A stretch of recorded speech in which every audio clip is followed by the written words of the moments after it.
Do you know how I do my intros? No. Okay, so pretty much how I do my intros is we have to put our feet in the air, and then whoever can like touch their nose with their foot.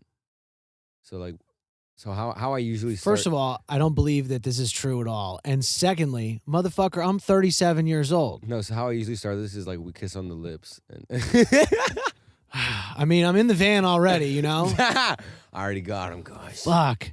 Is that what this is? Do you even have a podcast? Dude. Is it just fucking... Dude, this is you actually just lure people in? Yeah, I just have a camera, and this is going in. Dude, this I don't want to know what's happening in this van this is under the guise of a preliminary porn. podcast. I can tell, dude. This is the filthiest casting couch ever, dude. That's what this is.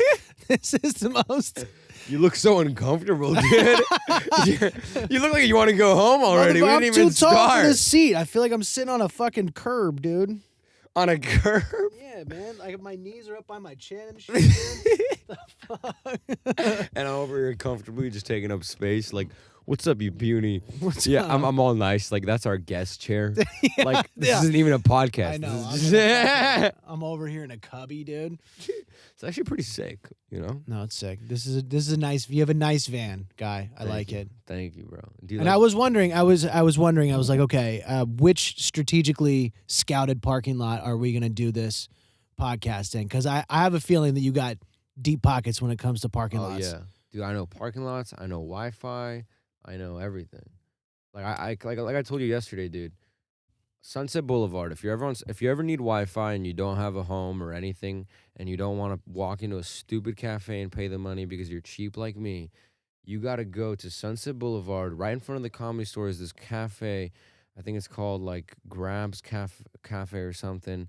And their Wi-Fi works 3 feet out of the Damn. cafe. So if you're standing within a 3-foot radius outside, You got Wi-Fi. especially in the corner, there's like a corner section. You And know then- the exact sweet spot. You're like Right. this like 4 square foot Yeah. area right here. And beautifully they've made it perfect, especially if you have a computer. I think they intended this specifically for that. There's actually like a section where you can put your laptop so that you can work outside, and it's made of cement, and then people walk past you on the sidewalk and look at you like you're crazy Dude, because you have a laptop. I feel like you're like one of those like wilderness survival guys that like knows where to like forage rare mushrooms, but like in like Hollywood. version. Yeah. Like that's But in civilization. in society. Yeah. Yeah. You're like the guy that knows like where to get the good kindling that starts a fire faster, except for you, it's strategic Wi-Fi locations. Right. Yeah. But you know what? A lot of good can come out of knowing these things. Oh, I feel like that's a stronger survival skill than knowing where to fucking forage mushrooms in the Okay. woods Here's another one then. in modern society. I mean, shit. Here's two. Okay. Number one, if you're hungry and you're in a city you're not familiar with, go to any hotel that has breakfast, free breakfast. They don't know, they can't tell you, but here's the more better thing. Go to the most expensive ones. You know Yeah. why? Because they have the most luxurious breakfast that you can do a whole buffet.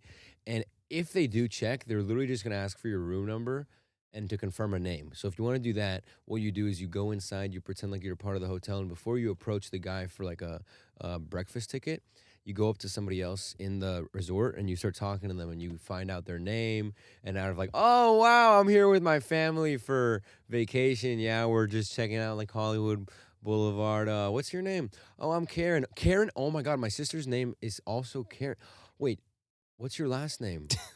Karen Lopez. Dude, are you a scam artist? Are you about to steal my identity right now? Is that the whole point of this podcast? Yeah, You're just gonna be like, yeah. hey, what's the last 4 of your social, dude? Just real casual. Dude, yeah, that's. I mean, I usually ask that at the end. You know, once I've built respect enough that. trust. I respect that though. But this Karen thing is a true story, and it paid off so well because it was actually at a 5-star resort in I think it was San Luis. No, it was in San Diego. Okay. And this Karen lady. So we kept talking for like another 5 minutes. I'm like, yeah, I'm on 412. Like I just named a random room. And then I'm like, and then she's like, oh, no kidding, we're right next to you. And I'm like, perfect. I'm like, oh, where are you guys at? Oh, we're on 409. I'm like, oh, great. Maybe we'll see you when we're leaving. all right, bitch, I have all the information I need. And then All I right, go to the Thank you, bitch. That was a great conversation. thank you for all that information. Maybe I'll come back and get your credit card number. So I go to the guy. He gives me the ticket. I'm Karen Lopez's son. We go in and we take all the food. Damn. That's one. This is two, and you're going to use this. I don't know that I sure. want to hear two. I feel like two is going to be like, yo, you get people's social security numbers, you Yeah. steal their identity online, you order mad shit from Amazon, you sell it. You can do that. Dude, you know EDD money? Yeah. All right. I've never done this. All right. This is not two. I've not done this.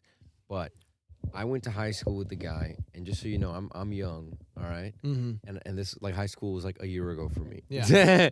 and this guy, we found out he became a millionaire like a month out of high school. And we were like, what? Like this guy was an idiot. Next thing you know, we find out that he's been stealing people's social security numbers off the internet through some like hacking that he's been doing. He's been learning code so that he can hack people and find their social security number and then using their social security numbers to apply for EDD and then taking all of that EDD money. Wow. And he did it to over like 100 people, and he I remember like he made over like $700,000, like something crazy. Yeah. And we were in shock. To this day, he has not been caught, dude. I love how you said he made $700,000. Like he just Like he he earned started a it. business and like worked really hard to earn it. He just straight stole the fuck out of it. He just Ocean 11's fucking like a whole bunch of people's retirement funds and Yeah. shit. They're never gonna get unemployment. At least 50 of those people fell on rough times during COVID and needed unemployment, and they were like, "You can't get it." And they're like, "Why?" They're like, You "Well, already got it. some really smart entrepreneur started a business. And he now has all your money." Dude, fuck yeah, dude. But this is what works. Yeah. You know what I mean? Okay, here's another one, dude. And this isn't two. Okay. But go to any theater, find a box, like one of those like popcorn boxes in the trash, Mm-hmm. and then you go, hey, can I get a refill? And then you don't clean it, but you go, you know what? This one fell on the ground. Can you just give me a new one? And then they go, sure. And then you give them the other one, but yeah, you could throw this away, and they give you a new one. And then if you can't find one of those, you just go up to them and say, hey, I spilled all my popcorn on the floor in the thing. Can you give me a new popcorn?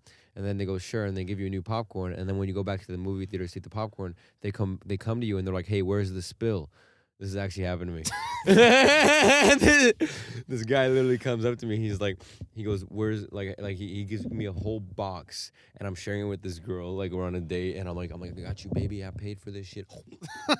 and the guy comes to me. He's like, where's the spill? And I go, oh. And I just point like everywhere behind us because we're sitting like closer like to the front, and he just goes in the back. I just see him for 5 minutes looking for popcorn, and then just leaves. And then she's like, "What's spilling?" And I'm like, "Shh, the movie's starting." You know, Guy, I thought this whole van thing was like a clever way to like be a comedian in Los Angeles, but you have really committed yourself to like the homeless scammer lifestyle, and I respect the fuck out of it, dude. I didn't realize that.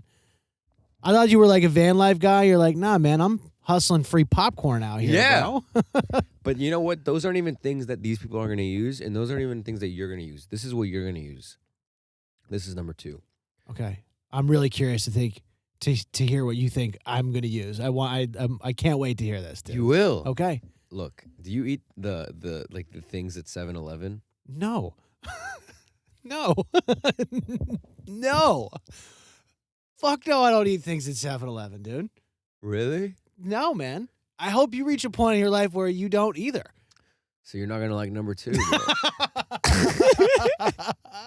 You know what's funny, though? Okay, look. Are you going to tell me how to get free tiny tacos from 7-Eleven? Yes. Wait. Okay, hear me out. All right, look. I haven't eaten 7-Eleven or liked 7-Eleven until yesterday, all right? And this is actually when I found this out. So this is a fresh scam. This is a fresh one. It's straight out So the oven, brand new ass scam. Yep. All right. So you go on 7-Eleven, you download the 7-Eleven app. Now, in the 7-Eleven app, you can earn points. Every time you order something or buy something at 7-Eleven, you get points. But you get very little amount of points. And every time I got like all these little amount of points, I was like, dude, there has to be a faster way. Because if you get 4,000 points, you get a whole pizza, like an 8-slice pizza, which I was actually going to bring to this. But I didn't. But obviously you wouldn't have even eaten it. I would not have eaten it, no. But here's the scam. So I found this out yesterday when I found out the app existed. I just did this immediately and it worked. So you get like 10 points per dollar, which is nothing if you want to get to 4,000. But you get 1,000 points every time you refer a friend. So I downloaded Google Voice, which is like a thing that gives you the phone numbers. Yeah. And then I just put a shit ton of phone numbers from Google Voice onto dude. the 7-Eleven app. You are a scammer. You're like a professional, dude. Yeah. Holy shit. And then I got like 20,000 points. So I went to 7-Eleven this morning. I got 8 boneless wings, 10 bone-in wings, cheeseburger hot dog. Yeah, what are these I don't know. A cheesesteak thing. Dude, they have so much garbage. I feel like I didn't eat any of it. I just gave it all to homeless people. Okay, well that's all right. Okay. I didn't give it all to homeless people. A scammer with a heart of gold at least. All right. I'm homeless, so I actually just ate them all. But I gave them to a homeless guy. Me. Fucking A. Exactly. I love how all that work, all that stuff maybe saved you what, $3.75 worth of cheap 7-Eleven food? No, like $9. $9. Well then, okay, so you know what? You like to buy clothes for your merch? Then do this. Go on these big platforms. Is this the podcast is just you telling me how to rip people off? But you're inspiring. Hold on. I have more. Fuck out of here. All right, can I do one more then? All right, this is the last one. Dude, hustle your way out of the van. You have it in you. You clearly have it in you.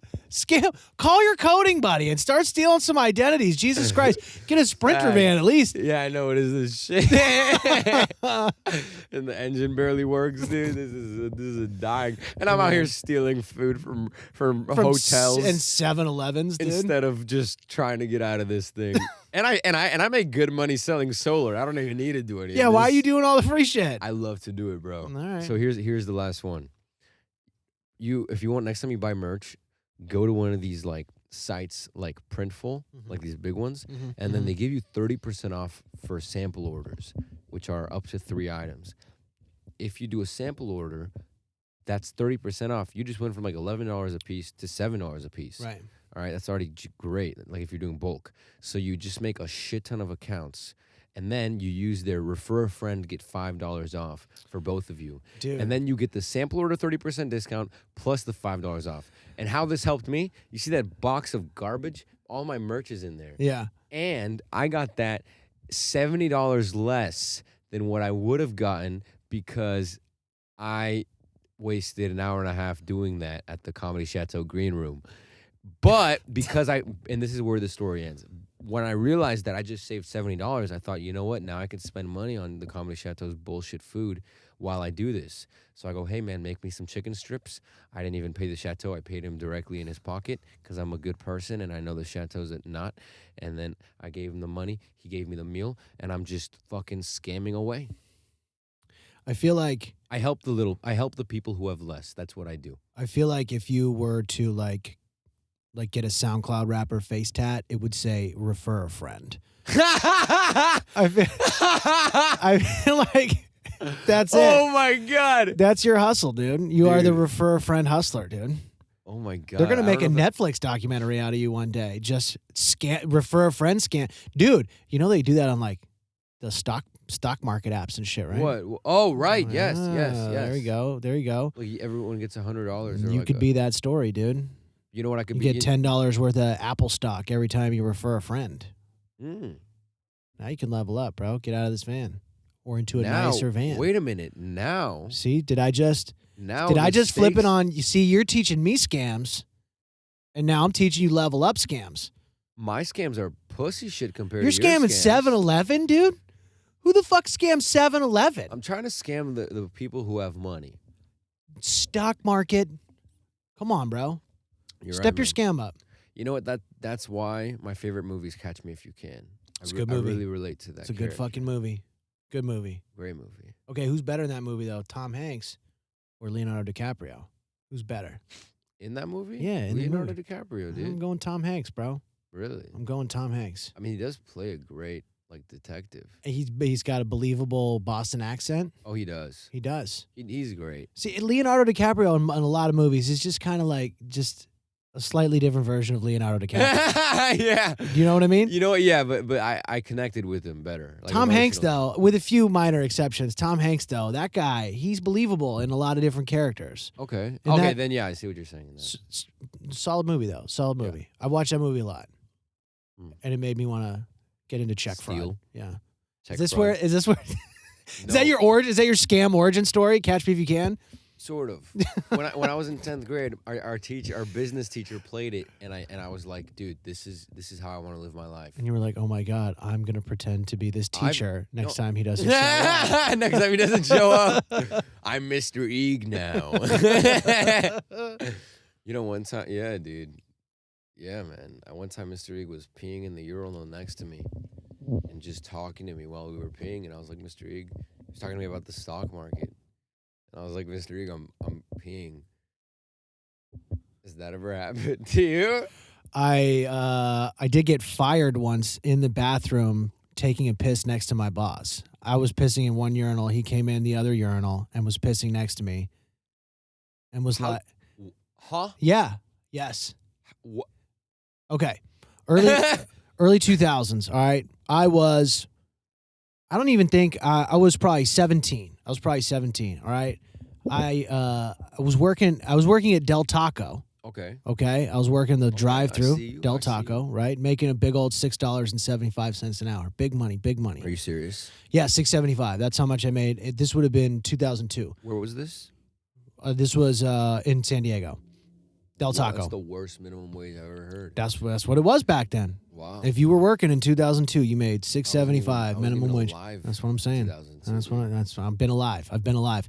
So Yes, man. I was making shit money, bro. Shit money. First check I got at Del Taco was like $120. I looked at it, I was like, what the fuck? Like, I make way more money selling weed. Why am I doing this? But then I had a homie who was like, hey, I got this telemarketing job. It's easy as fuck. It's chill. You just sit in a cubicle and make phone calls all day. It pays $8 an hour. And I was like, $8 an hour? Oh, fuck. So I just straight quit Del Taco. And I went. Gotta chase that rich lifestyle. Yeah, dude. I had lofty ambitions. I go and I do the interview and it's a speaking job. I speak, you know. I'm good at. I got the fucking mouthpiece, humans. right? And so I took the job, and my job was to cold call the elderly. It was all old people. Cold call old people and try to sell them a trip to Lake Tahoe. Wow. That was my job. You were a phone salesman. Yeah, but like straight cold call, like. So how would that go? Can you walk me through like a phone call?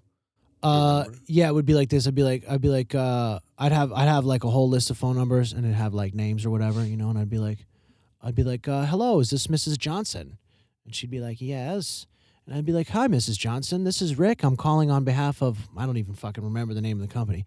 And I'm here to tell you about an exciting new opportunity that I have for you. Exciting new opportunity. Yeah, and I would just bullshit and a lot. It was fucked up. It was I'd cold call people and I'd be like, oh, hi, can I speak with Mr. Johansson? And it would be like some old woman. She'd be like, that's my husband. He passed away last week. And I'm like, ah.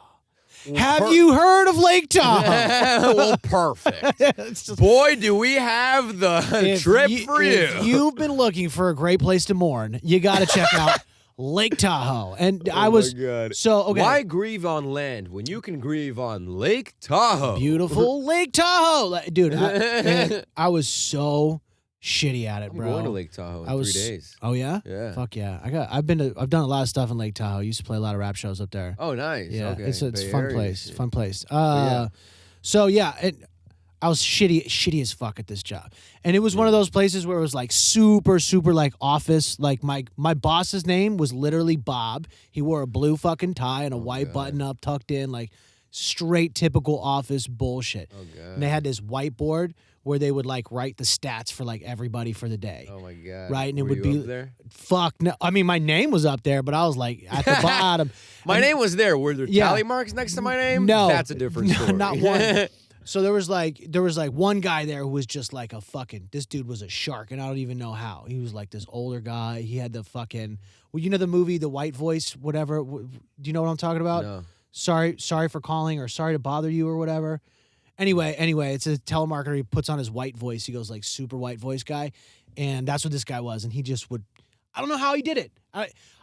This guy would sell like 12 trips to Lake Tahoe a day, and he was probably making like $500-600 a day. Because maybe it has to do with the voice, because you have this like rapper voice. So you're Yeah. like, yo, what's up? Would was you like, like hey. an excellent opportunity for you? I was like, yo, you know about Lake Ass Tahoe, bro? You know, and I just You were rapping to him like, yeah. hey, yo, come to Lake Tahoe, fuck some hoes. The strip club you are gonna go. Yep. I don't got money, but I know you got dough. So come to Lake fucking Tahoe. And then it ended like, hello?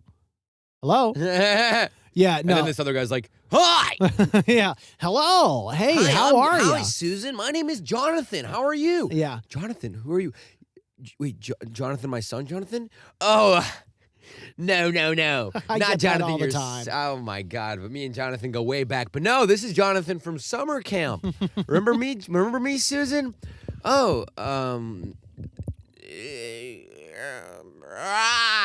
that's how I think old people talk. That's how it went down. That's how 99% of my calls went down, exactly like that. So I was bad at it, and I was there for like maybe 3 weeks, maybe a month. Right. And I was trying. I was fucking trying, dude, but I was failing. I wasn't getting even close, dude. And then one day I had a breakthrough. And I had someone that actually like talked to me for like 3 or 4 minutes and like was almost kind of sort of just maybe a little bit interested. But I didn't get the sale. He hung up. It ended. So how many deals did you close then? 0. Not one. That whole time? The whole time. How long were you there?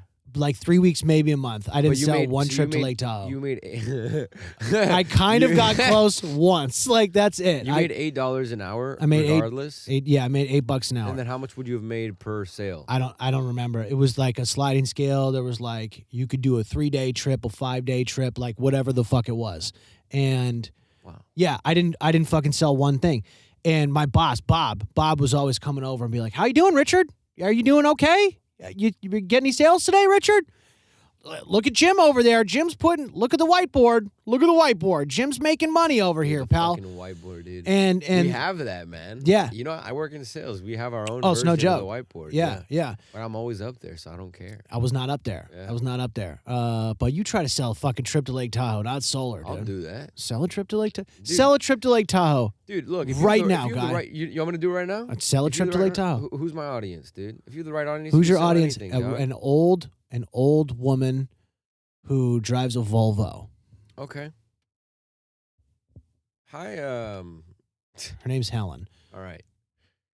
Hey, Helen, how you doing? Good. How are the kids? Amazing. You're trying to get away from them. Of course you are. Of course you are, Helen. You know, my grandparents actually finally got away from us. What did she do? Oh my God, you won't believe this. I mean, she actually used this opportunity that's happening right now for only for people in their senior age. What is that, you ask? Yeah, something about like a trip to Lake Tahoe, like an excellent experience for the grandparents who are mourning. Hello? Well, yeah, I know you just lost John. I know it's terrible. Yeah, but I mean they're almost sold out. I don't even think that there's even any room left. I can check for you if you'd like. Give me a second. The fuck kind of keyboard are you using, dude? Let me just put you on hold there for a second, Helen.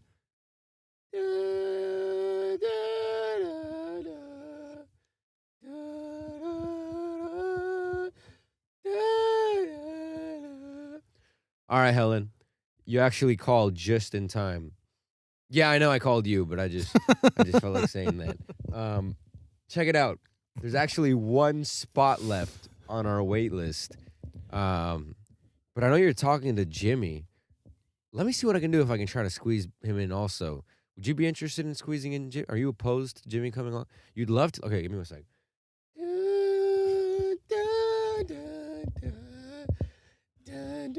All right. Susan? Oh, Helen, sorry. Helen, I pulled some strings, and there's a chance that we might be able to get Jimmy on board. All right? But they're saying that we'd have to go through the process right now. Do you have some time right now? Perfect. All right. Okay. So it looks here, they try to give you like a $700 deal for 2, but I have my own discount. Let me try to see what I can do. Give me a sec. The battery's died. I'm gonna finish the sale. Close it. Watch. I'm going to go on record before you start and say, I regret every moment of asking you to sell a trip to Lake Tahoe.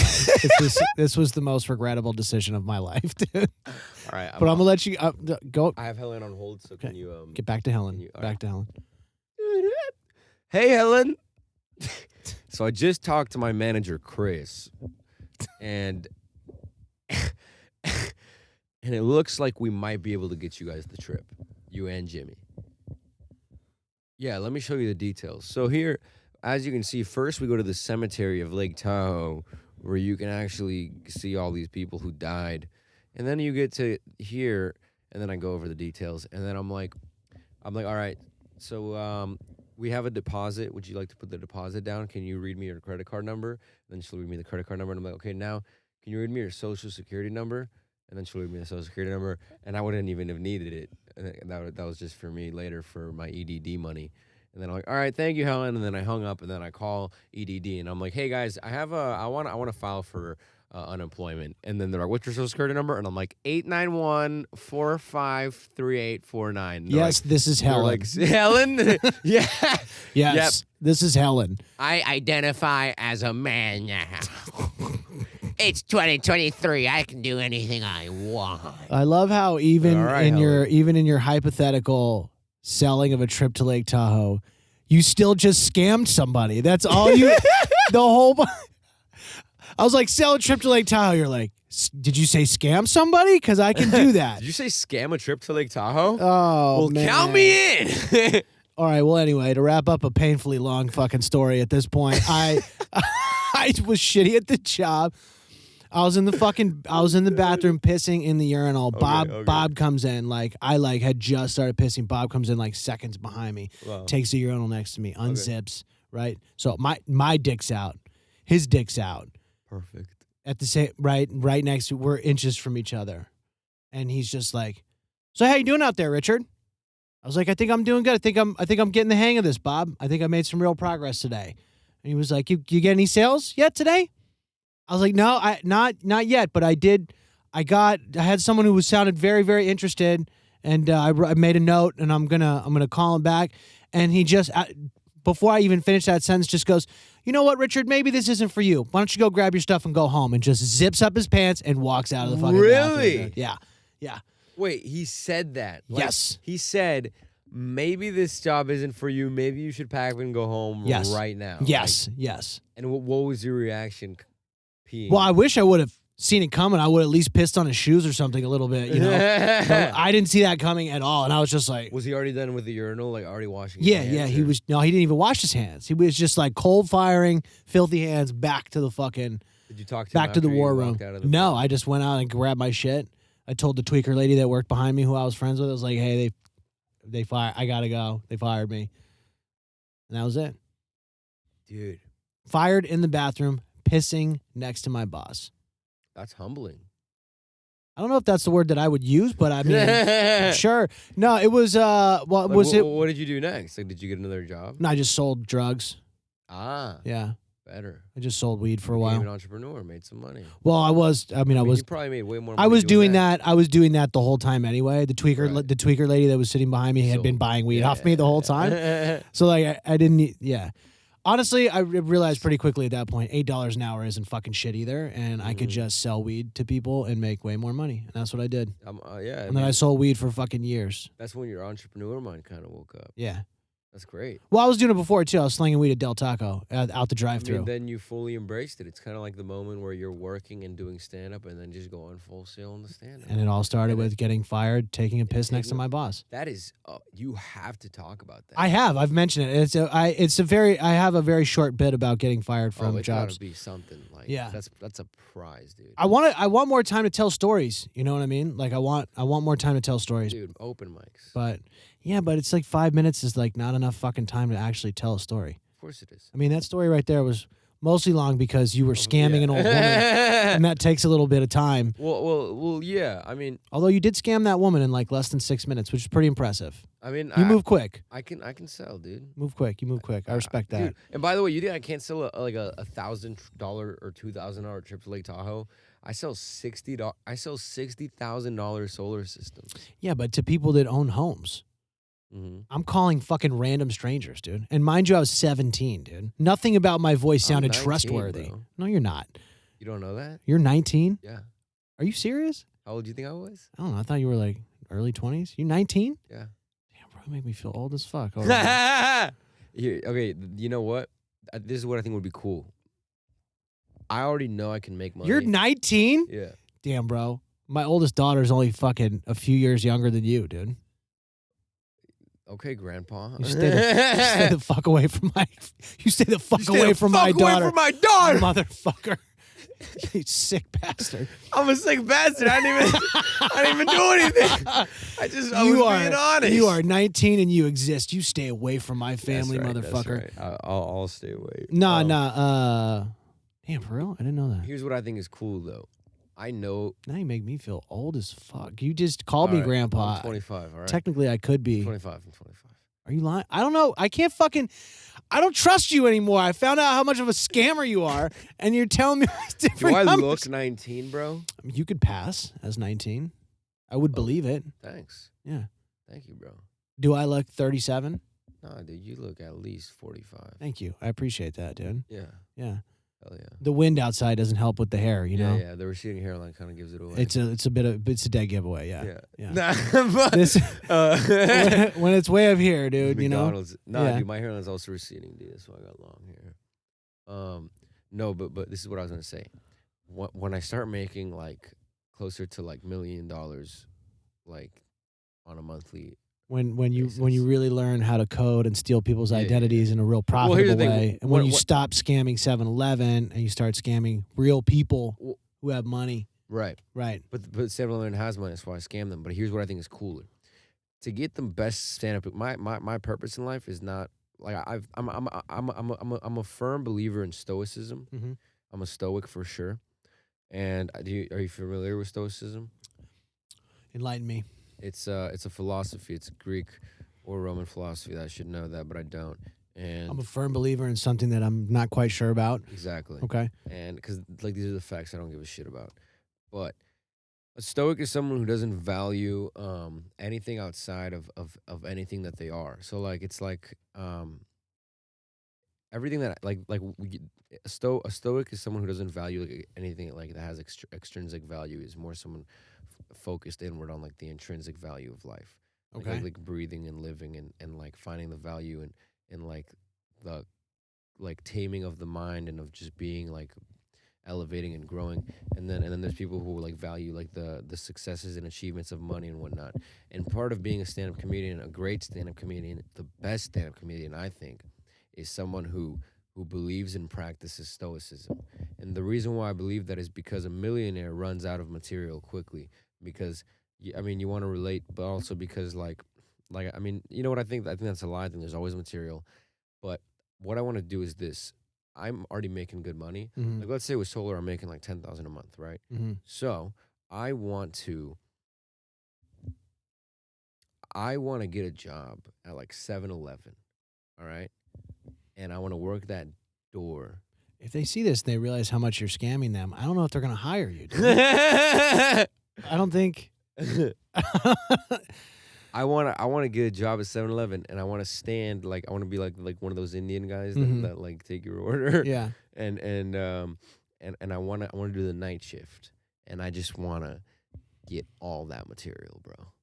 And then I want to, All right. and then I'll quit after a couple weeks, and then I'll go find a new job, and they're all gonna hire me because I'm a genius. You know what I mean? Like I'll appeal to everything they want. That's actually, it's a little known fact that's the number one requirement to work at 7-Eleven. Genius. At the top of the application. They're like, are you a genius? And if you check no, they immediately reject your application, dude. That's why there's You so seen the many people Indian that work there? back They're geniuses, dude. Yeah. That's what I'm saying. They're actually coding secretly. Yeah. You know why? When I figured this out, because the guy that I was talking to was very mischievous yesterday at 7-Eleven when I discovered the cheeseburger hot dog. Highly recommend. That shit is delicious.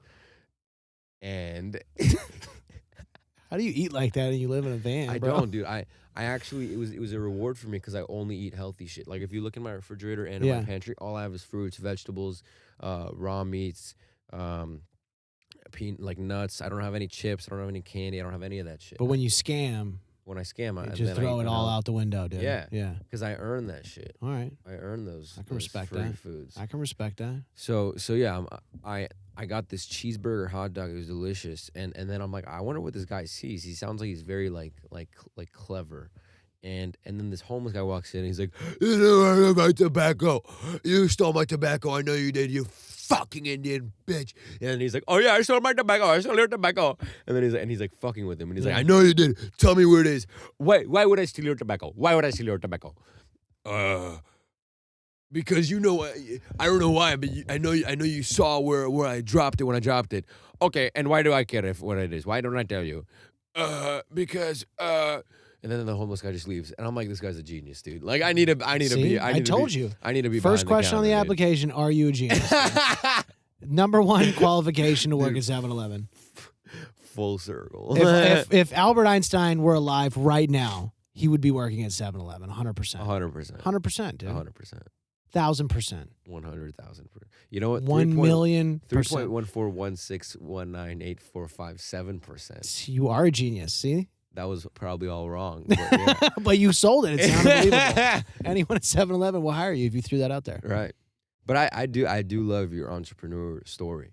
Like even though it's like, even though it's kind of weird and creepy, but yeah, no, honestly, though, it's a lot of that shit. I've had a lot of shitty jobs. I've been fired from a lot of shitty jobs. I've quit a lot of shitty jobs. I've had so many jobs, bro. That's good. How many jobs have you had? I've always quit my jobs. I've never been fired. But I've had McDonald's, and then I went to Halal Guys. Okay, here's I have to tell you this. Let's hear it. This is very, very good information. And I urge whoever is watching or listening to find a way to finesse the system. Is this another scam? No, this is finessing the system legally, and this is how I started my journey. I think finesse the system is just a really creative way to say scam. Okay, fine. I'm scamming you.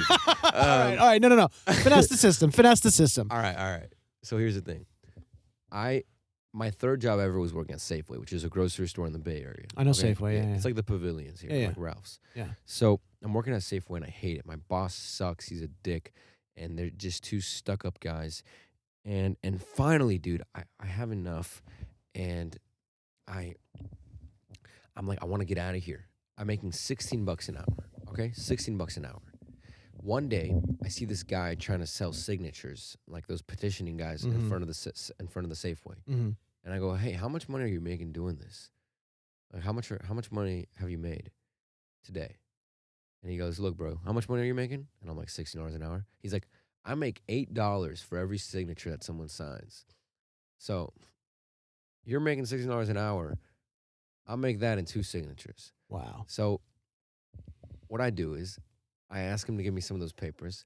I file myself as an independent contractor at 17, which was illegal. So I had my older sister do it, and then she committed suicide. And I was like, dude, what the fuck? I needed you. What the fuck? You're killing my scam here. Dude, you're getting in the way of my genius plan. I'm trying to finesse the system. Right. And I was very well. So I hire, I get, I sign up as like as an independent contractor. I get my independent contractor license, and I get all these petitions. And then at Safeway, I cut off my hours. I worked 8 hours, and then I said I want to work 4 hours. So for the first 4 hours, I would work in Safeway, and then for the second 4 hours, I would go into the parking lot right in front of Safeway and sell signatures. And when I was working at Safeway for those first 4 hours, I was making $16 an hour, and then on those other hours, I was very good at selling signatures. So I got at least like 10 to 15 signatures an hour, Yeah. and I was making at least $80 an hour. So my boss was making $30 an hour. Yeah. Okay, so he didn't like that I was in the front selling signatures. Right. So he threatened. He saw me outside, and he's like, "Guy, you can't be doing that in our parking lot. Like, you need to go home." And then I go, "How much money are you making?" That's always a good question to ask your boss. Same shit this guy told me. He goes, Yeah. "Oh, that's not that's none of your business." I Yeah. go, "Oh, come on, how much money are you making?" He's like, "I'm making." He's like, "This like he didn't." He ended up not telling me. Yeah. But I go, "Okay, well, guess what, man? I'm making $80 doing this shit. Here's your fucking stupid Safeway hat." I quit. Damn. And then I came back the next day. and and stole for his the en- identity. Yeah. For the entire 8 hours, I was selling signatures. Yeah. And it got to a point where he actually called the police on me for like doing it. And then I told him, like, after he called the police, I said, I used to make $16 an hour in this establishment. Now I make $100 an hour in this establishment, way more than you're making. And I don't even have to work on your hours. You know what I mean? Yeah. So I used to work 8 hours a day. And I'd only make $16 an hour. Mm-hmm. And then I cut that in half. And then I said, okay, I'm gonna drive to work, and I'm gonna do 4 hours, and I'm gonna make 16, and then find out what I make the second one, and then I quit, and then I just started making bank. And then this is where my entrepreneurial brain kicked in. Then I went to my high school friends, because this was during COVID when I was in high school. And Damn. and then I hit up my high school friends, and I said, you guys want to make a lot of money? And they go, yeah. And I go, look, every signature that you get on these pieces of paper, I'll give you $4. And they go, okay. And I give them, and I get a shit ton of these stacks of paper, and then I give it to my friends, and they all go out, and then they start selling signatures. I'm not even out there making signatures anymore. Dude, you are a multi-level marketer, dude. You are at the top of the pyramid scheme, dude. I love how everything trickles down to another scam. I love it. But they're making money. I know, I get it. It's a clever scam. It's a good one. So yeah, and It's a more honorable scam than stealing fucking 7-Eleven tacos, but you know what the funny thing is that that's totally illegal, first of all. oh, because they're not signed as independent contractors, and when they sign it, they have to say that, like, I was the guy who was petitioning. But so yeah, they're making signatures for me, and I'm just at home making all this passive income while they're getting signatures at the same Safeway that I was getting signatures at. So it went from working at Safeway and making $16 an hour, then making $80 an hour doing signatures, now working at Safeway. Then it went to making $150 an hour, not even going to Safeway. So I just went from $16 an hour to $150 an hour I went from $16 an hour to $150 an hour, working 8 hours a day to working 0 hours a day. So I literally finessed the system. I really enjoyed your TED Talk, first of all. That was great. And second of all, you need to write an ebook, like a scammer's guide, like a how to scam, an honorable scammer's guide. Well, I wasn't doing the right thing because I was lying to every single person who signed those signatures. And it was Morally objectionable, but it's, I shouldn't say this on camera, actually. we can edit. Hey, let's go ahead and edit. All right. No, it's fine. Yeah, I'm not gonna say. Yeah.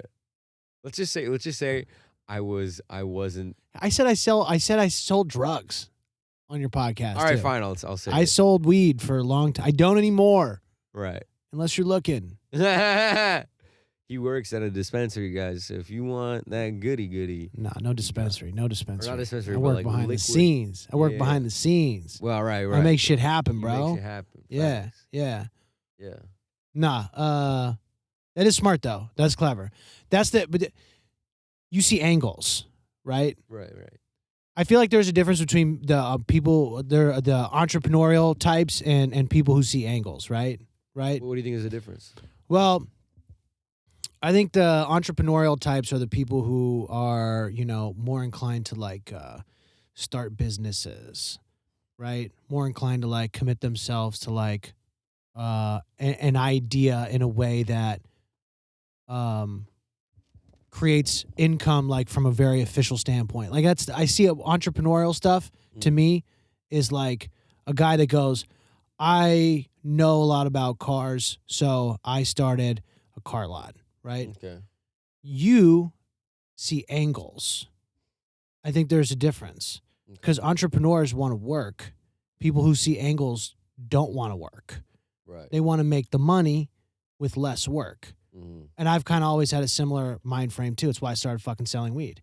Mm. I knew the guy that sold weed. Right. I was like, I know the guy. I'm going to go buy some weed on my fucking at lunch. I'm going to ditch school at lunch and go buy some weed. Right. And then my homies that didn't know the guy that bought weed knew that I knew the guy that bought weed. And they go, oh, I'm going to give you $50. Go buy me an eighth. Mm. And then I get three people fucking give me $50. I go buy a half ounce and I get some free weed. Right. And then I was like, oh, wait, but I could just sell the rest too and just make money. And then bam, angles. It's not necessarily entrepreneurial. I wasn't out to start a business. I was out to try and make fucking money as easy as possible. Well, I think where the entrepreneurial comes in is when you mix the two. True. I think that's what a successful entrepreneur does, because an entrepreneur who sells himself to a business or to start something, but then sells their life away in terms of time, and is someone who's like maybe a beginning entrepreneur. Mm-hmm. A successful entrepreneur in my eyes is someone who goes out into the world, into the entrepreneurial world, and finds a way to make a product or service that people are going to buy to a specific audience, and then offer that service without actually having to sell that service. And then they get the time back by paying other people to do it. And then by paying other people to do it, they make more time for themselves. And then they're kind of like paying for their time back. Sure. And they're making more money that way, because think like this. That's why I love commission, because you go like this. Hey, look, I'm at the top of the solar game. I'm at the top of that solar multi-level marketing scheme. And I'm like, look, all you fucking solar salesmen, including myself, Mm-hmm. I want you to go out, and I'm not going to pay you anything unless you close a deal. Mm-hmm. But when you close a deal, I make money too. Mm-hmm. So go out and do that, and I'm going to make my money, and you're going to make your money too. And that's the only time you're going to make your money. And that's the only time I'm going to make my money. And that way, they're hustling. You know they're going to work, and also you're not working because they're doing the work for you. True. So you have to find people with the mindset who are going to do that work for you. That's why when I meet people, I'm always looking for, especially if I want to hire them for something, I always look for people with a specific perspective, grind, attitude, hustle, Mm-hmm. mentality that I want to work with. Sure. That's entrepreneurial for sure. Yeah. But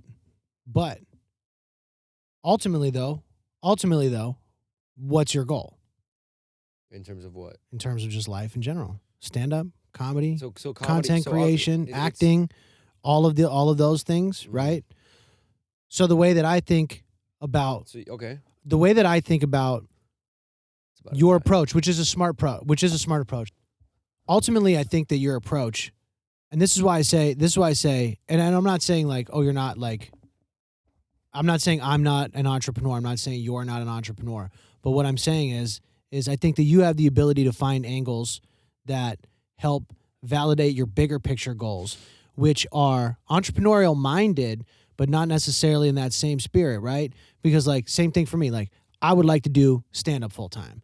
So right now, I'm using whatever angles that I can find to make money in order to afford the ability to approach this. You know what I mean? Right.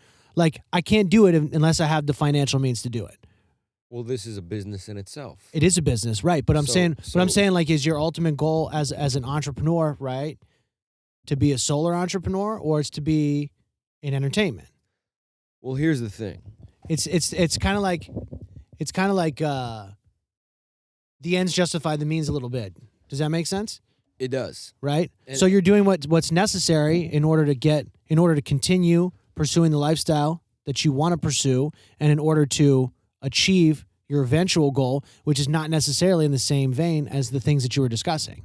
yes and no. Okay.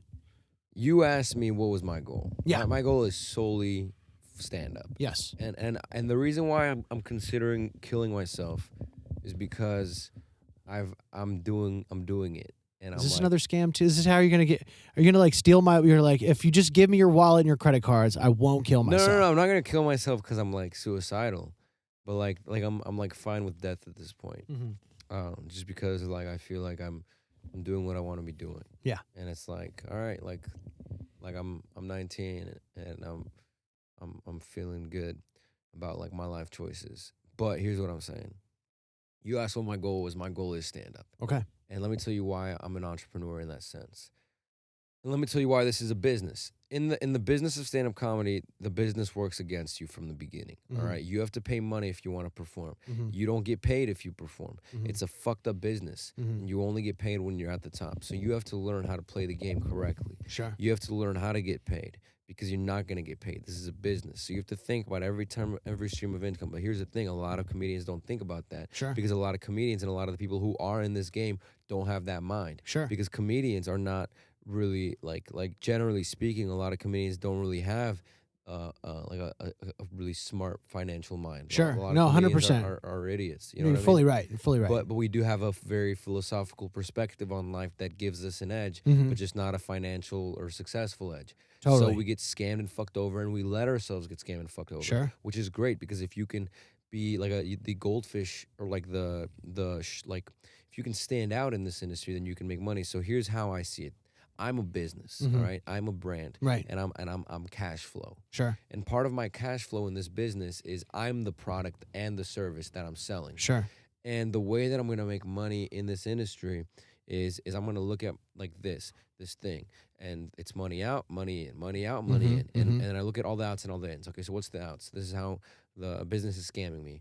I have to buy open mics. Like I have to pay like to get on open mics. I have to do I have to pay all these things. I have to spend time doing certain things. So when I think of expenses, I don't just think of money. I also think of time. And then, so I'm like, okay, so I have to pay for all these mics.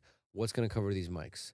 Okay, so then I think, okay, merch. Okay, producing shows. Okay, hosting my own mic. Okay, things, what's going to make me the most money and add the most value to me and to others and to, like, the industry. Sure. Okay, so then I think, all right, what do I want to be doing? All right, I want to post stand-up clips. I want to post on social media, on YouTube Shorts, TikTok, Instagram Reels, and Facebook Reels every single day at 4 p.m. But how can I do that if editing a video takes an hour and a half? All right, I can hire an editor. All right, so, and I want to shoot a podcast. How am I going to shoot the podcast? All right, so if I want to hire an editor, how much now I have to come out of pocket? All right, but what's going to cover those out-of-pocket expenses?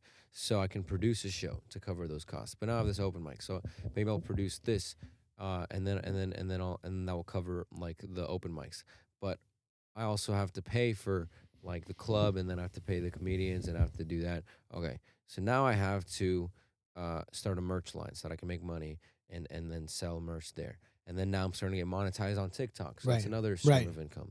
And then so now I'm kind of thinking, okay, so I have this app that I'm using called Spendy, and I track everything that goes in and out of this business.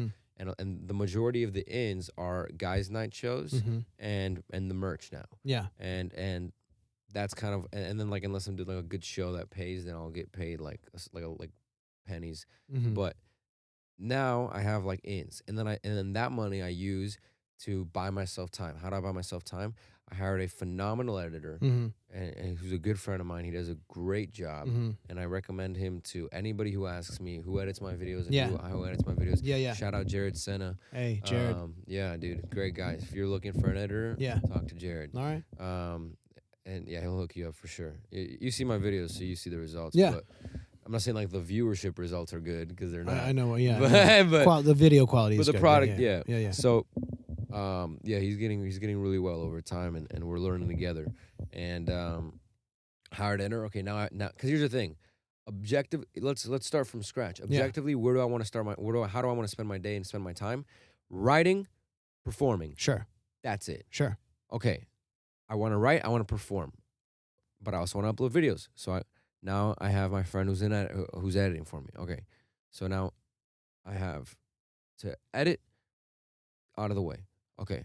Now I want to do open mics, but I got to pay for the open mics, and the financial things get in the way. Okay, guys' night, we'll cover that.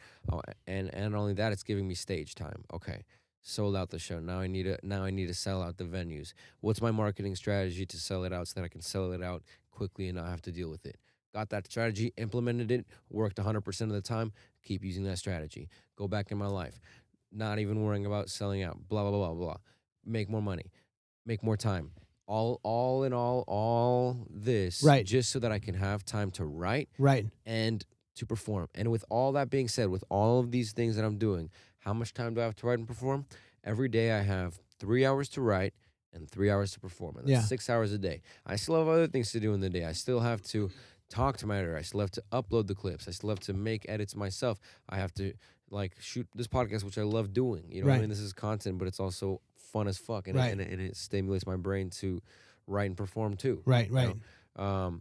And then I have to sell solar. I have to close deals. I still have things to do. I gotta call my parents, buy groceries, take care of this van, talk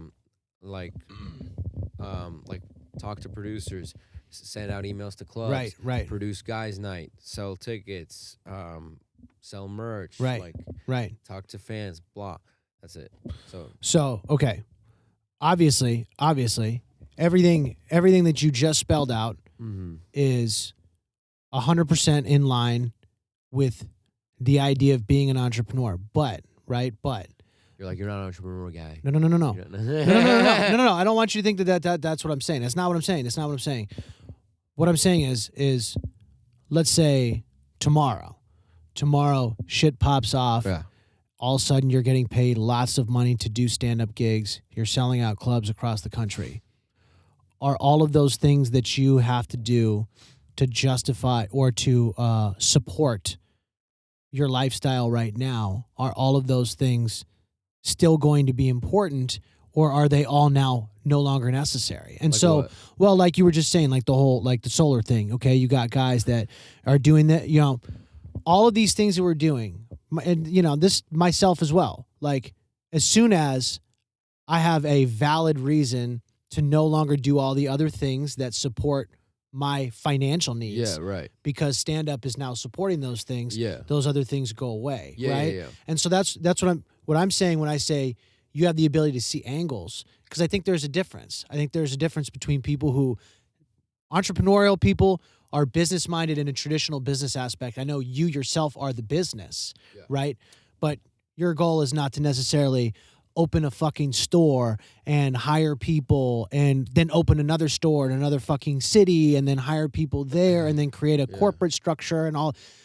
I feel like a lot of people, entrepreneur is a buzzword these days, and I think it's an easy word to apply to people who have the ability to see angles to support what it is that they're trying to do. And I think what you're doing is honestly more important than the traditional entrepreneur model, because the traditional entrepreneur model just says, I make businesses, I start businesses, I make money. You are creative, and you want to pursue your life as a creative, and so therefore you have identified all of these angles to financially support it. And I think that honestly is more important, because you have the ability to recognize, okay, if I need to do this, I have to do this first. If I need to do this, I have to do this first. It's not I'm creating 12 streams of income so that I can fucking drive a Mercedes Benz. You know what I mean? Right. It's not like, oh, I want to live in this really nice house, so I started 6 businesses and I hired 82 people. It's your whole angle is to be able to pursue your creative outlets. Right, that is it. Right? And so that's what I'm saying. And because I've had, like you said earlier, you know, I'm entrepreneurial minded. I don't think I'm necessarily entrepreneurial minded. I don't really have the interest in starting a business or creating some sort of like empire or this thing but you're a comedian, and that's already an entrepreneur in itself. Well, you're a self-starter. It's all self-assignment stuff, which is very much in the same vein as the entrepreneurial spirit. 100%. Because if you don't get up, you have to do it. There's no one else who's going to make you do stand up. There's no one else who's going to make you do fucking write jokes. It's 100% on you. And so in a lot of ways that is entrepreneurial, but also it's a creative outlet. And I think that's more important than anything else. I don't even need to make millions of fucking dollars. If I made enough money to just support my family and I could replace, like I said, I don't ever want to have to get fired in the fucking bathroom taking a piss next to my boss again. I don't want a boss. Right. And a lot of people equate that with entrepreneurial shit, but also it's just being like self-sufficient. Yeah. And I think that's important. I think that's where you see those angles. The fact that you see it at such a young age is definitely impressive because a lot of people don't have that ability. When I was your age, I did have that mindset, but I just wanted money so I could fuck around. I just wanted to smoke more weed. That's the thing. I never spent my money on fuck shit. See, I did. I was an idiot. That's why I was able to get this van, dude. Right. It was $14,000 because I had saved so much money from all my scam art. Well, but that's what I'm saying, because ultimately you knew what you wanted. It wasn't entrepreneurial people are like, I discovered this thing that I didn't know and I turned this into a business. You were like, I know what I want and I have to find a way to make that reasonable. And so you found every angle. And that's what I'm saying when I say you see angles. A lot of people don't have the ability to do that. Like I'm coming up on my first full year in stand-up. I've made money. I've made a decent amount of money doing comedy. Wow. Like, that's actually pretty dope. So I've saved every single fucking dollar that I've made doing stand-up. I don't know how much it is yet. I just put in a fucking envelope and I've saved it. Yeah, you told me that. You just keep all that money that you got from I keep it all. Boulevard and stuff. From everything. Yeah. From getting paid to do sets. Yeah. From hosting open mics, from hosting shows, from helping show run shows, to producing shows, to road gigs, like everything. All of those things, if you have the ability to recognize those angles. So when I tell people like that I'm not that long into stand-up, but that I've made money doing it, it blows their fucking mind. Yeah, because dude, it comes with a mindset of its own, not just the stand-up mindset. Like the fact that you're already selling merch, right? This young into comedy, right, is already a plus, and that inspired me to do it, dude. And I'm glad. And I have. I saw it at Fourth Wall the other day. Yeah. Oh yeah, you have the hoodies, you have the white hoodies, right? And I was wearing it yesterday to your show. Yeah. But yeah, like the way that I see it is just this: two factors in life: time, money. Sure. How can I make more money so that I can buy more time? Sure. That's all I see it as. Sure. So I'm like, all right, I want time to pursue stand-up. What is pursuing stand-up? Writing and performing. So I want more time to write and perform. All right. So how can I make more time so that I can write and perform? All right. I need this amount of money so that I can have the time to write and perform. Sure. Yeah. How much money do I need? Now, how can I do the right things? Okay. With solar, here's a really funny thing. I will pay anybody watching this and you $1,000 for every single phone number and full name that you send me of a homeowner that ends up getting installed with me. $1,000. And I might only make, I've done this with so many people. So I'm kind of like giving you commission for literally doing absolutely nothing and sending me a text. But this way, I don't have to go knock doors. Right. So I'm putting money up front, and I may only make like $300, and then you make $1,000. You might make more money than I will. Right. But I didn't have to leave the house. Right. Or right. The van. The van.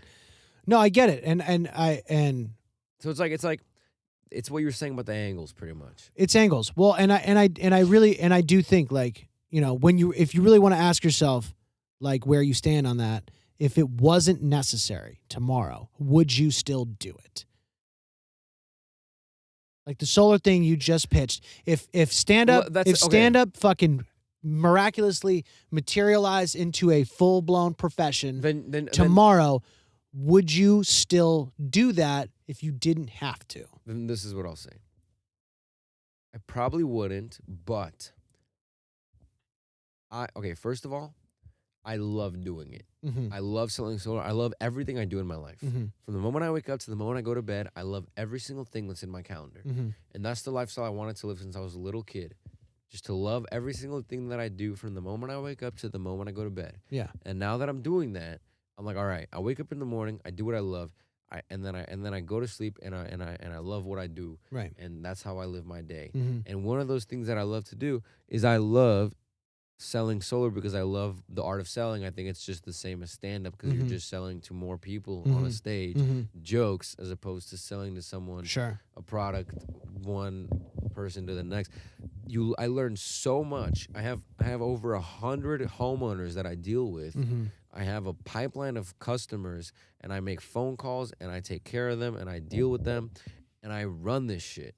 I'm my own business. Yeah. I'm my own boss. Right. I'm an entrepreneur, and it teaches me life skills that nobody my age has. Right. I read books when I can. I drive around. I don't even listen to music. I listen to audiobooks. I learn from them, and I become smarter. It's like, dude, I have every outlet in my life to live the life that I want to live.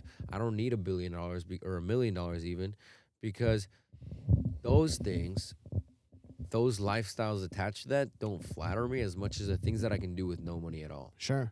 So the fact that I'm already at that place as a stoic, like that's what a stoic is, Mm-hmm. I don't need more money to live the life I want now. What's the life I want now? By the way, just so you know, cash flow is an art form. It's Mhm. like stand up. You don't need $1 million to have cash flow. You don't even need $1. Yeah. That's the funny thing, dude. You know what's so funny? By the way, we're at 107, so we'll Okay. cut in a bit. But this is what I find so funny. People think you need so much money to start a business or to make money. Mm-hmm. Brother,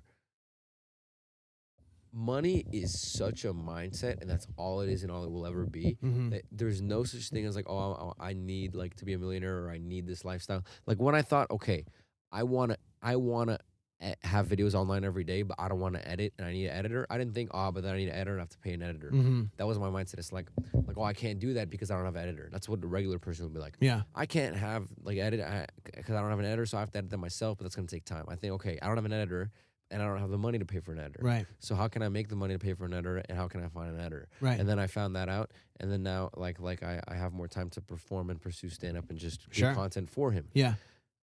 Now here's the beautiful thing about everything in life.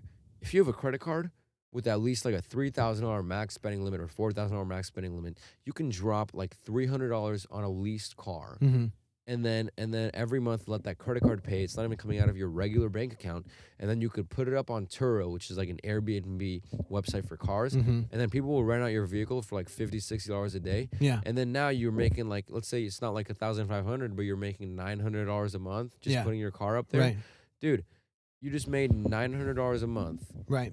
You just made $600 profit by not spending any money and doing absolutely nothing. Right. And then let's say you do it with 5 cars, now you're making $3,000 a month. And let's say you do it up until your max spending limit, which is $3,000. Let's say you have 300, and then you get like I should be better at math. Dude. You get 10 cars. That's it. Okay, look. Okay, so here's what I think. Okay. Excuse me, when I talk about angles, and here's what I think. I Here's what love I think. angles. I love that word you chose. That's going to be what the podcast is named after. Dude, I fucking I'm telling you, I love angles. This is something I learned it from my dad. My dad saw angles, dude. He always had a fucking angle, and that's what he taught me. I learned that from my dad. We'll call this episode The Angles, dude. Look, I'm not an entrepreneur. I'm a hustler, okay? Because entrepreneurs are looking for things that they don't necessarily want, but that they think will get them what they want, okay? So an entrepreneur might just be some guy who just generally wants money, generally wants a lifestyle, but doesn't know how to achieve it. And so they find something, and then they pursue that as a business in order to justify this thing that they pursue, that they perceive that they want, okay? A hustler knows exactly what they fucking want and does whatever it takes to get to that position. So that's where it's a big difference. You're not out seeking some fucking general path to generic success and using whatever fucking direction or method you can to get there. You want something specific. You know exactly what you want, and you're willing to hustle and exploit every angle to get where you want to be. And I think that's a major difference. That's the difference between a hustler and an entrepreneur. An entrepreneur will do whatever. An entrepreneur will go, the same thing, like what you just mentioned, great way to make money. But is that your passion? Is your passion renting out cars on Turo? Or is it just, see, now, a lot of these people who have this entrepreneurial mind, it's like whatever they can flip into a business, that becomes the thing that they then devote their focus to. You already know what you want to devote your focus to, and you are hustling ways to support that. And I think that's more important. I think anybody can start a business. Maybe not everybody has the mindset to do it successfully, but I think anybody can do that. Right. But most people, we weren't taught to, so that's why a lot of people don't. Have you ever asked some, like, when I asked, what do you want? What do you want to do? What's your goal? You had an answer. Right. There are a lot of people out there, when you ask them that, they don't have that answer. 99%. It's just generic. What do you want? They go, I want a job that pays for my apartment and my car, and I want to watch Netflix. You know? That's why people are in that apartment. What do you want? Just watching Netflix. And that's a question that I ask a lot of people whenever I get, like, on this level. Like, this is the most in-depth conversation you and I have ever had, right? Yeah. I won't ask people that if I don't really fucking care. But what do you want? That's an important question to ask. What do you want? What do I want? I want the same thing. I want success in stand-up. It used to be music. You're gonna make it? It used to be music. I'm going to work as hard as I can. How do you think you're going to get there? By working my fucking ass off. And by understanding every fucking angle that's necessary to support the path to get there. And so I do the same shit. All the same shit you're doing, same shit. So I see an angle. Why do you think? Okay. I see an angle. Find a way to monetize that angle. Right? Yeah. It's important. And I utilize it as much to my advantage as I can. Right. You know? But why do you think you deserve that spot? Because I've put in over 20 years in entertainment, first and foremost. Comedy. Not comedy, but entertainment. But where did comedy come from? I've been on stage my entire life. Right. Before I ever made music, I was doing comedy-related stuff. Right. When I was in high school, I was on the speech and debate team, and I did comedy events, competitive comedy events. We did tournaments throughout the fucking country and throughout California, you know? Mm-hmm. And I competed in comedy events, and I took a lot of first place trophies. I was good at it. And I wanted to do stand-up way before I ever made music. Right. But I started making music, and it went well. And I wanted to be on stage. So that was the outlet for me to be on stage. The outlet that I found for me to be a performer on stage was music. And so I did that. So now your purpose is just finding that right angle. So Exactly. that you can succeed in comedy. Angles. Because there is an angle. There's an angle to everything in life. Everything. Which is why the screensaver on my laptop, when my laptop is idle for 10 minutes, says, and it's been implanted in my brain, which is why I'm so good at this now, at scamming people. It says, Guy always gets his way because I always find the angle. Even an angle doesn't just mean like successfully financially in life. It means if you can find the angle of perspective. Yes. Like if, let's say something bad happens, if you can find the angle for how you can flip that bad into a good, then that's beautiful. Yeah. Because like think like this. Here's the thing. You know what? I have an idea. We're gonna end this podcast on a 1-minute story called The Chinese Farmer by a philosopher by the name of Alan Watts. Mm-hmm. And then we're not gonna say anything after that story. And then they're just gonna have to figure it out for themselves, and then we'll talk about it off the camera. All right. All right? You guys ready for this? Let's do this, team. All 3 of us. All right. And this is in regards to like the angles. Yeah. But more in terms of like perspective. Mm-hmm. Once upon a time, there was a Chinese farmer who had a horse. And one day, his horse ran away. And that night, all of his neighbors came around his farm that evening, and they were like, "Oh, that's just awful, isn't it?" And he said, "Maybe." The next day, his horse came running back, and to the farm, and it brought 7 wild horses with it. And that night, all the neighbors came around his house and they were like, wow, that's just great, isn't it? And he said, maybe. And then about a week later, his son was attempting to tame one of these horses, and he fell and broke his leg while riding one of them. And all the neighbors came around his house that evening and they were like, wow, that's just terrible, isn't it? And he said, maybe. And then the next day, the conscription officers came to the farmer's house looking for recruits to recruit for the army. And they rejected his son because he had a broken leg. And then all the neighbors came around his house that evening and they were like, wow, that's just great, isn't it? And he said, maybe. To give you kind of like a preliminary idea of like the whole process of life is an integrated process of immense complexity. And it's truly impossible to tell whether anything that happens in it is good or bad, because you will never know what will be the consequences of good fortune, and you will never know what will be the consequences of the misfortune. So basically, the fact that I bombed so bad at the Comedy Store last night is good. Or bad. We'll never know. Or will we? It's all about the angle. The Maybe. financial angle and the mental angle. And the answer is maybe.